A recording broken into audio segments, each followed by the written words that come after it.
अस्सलामुअलैकुम एवरीवन।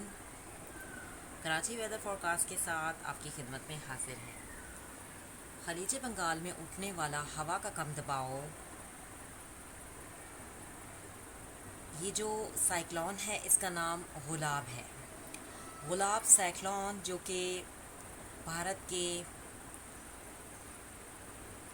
मशरक़ी रियासतों में मौजूद है और जो ही ये बहरा अरब से हिट करता हुआ सिंध की तरफ इसका रुख होगा, आफ्टर 2 डेज़ यानी 2 दिन के बाद ये सिंध के ऊपर से गुज़रेगा।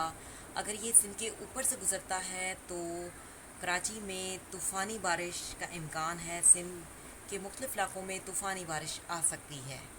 अगर ये साइड से हिट करता हुआ भी कराची के साइड से भी हिट करता हुआ गुज़रता है तो कराची के साहिली पट्टी पर जो है वो हमें बारिशें देखने को मिलेंगी। बहुत ही ये हमें तेज़ और तूफ़ानी बारिशें देखने को मिल सकती हैं। और ये साइक्लोन की सिचुएशन होती है, समटाइम मानसून की जो सिचुएशन होती है वो चेंज भी हो जाती है।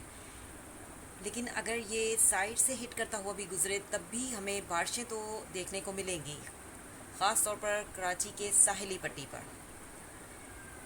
और 2 दिन के बाद ये सिलसिला जो है वो बारिशों का शुरू होगा और कम से कम 4 दिन तक ये सिलसिला जारी रहेगा। जो ही कोई नई अपडेट होगी लम्हा ब लम्हा आपको आगाह करते रहेंगे। अल्लाह हाफ़िज़।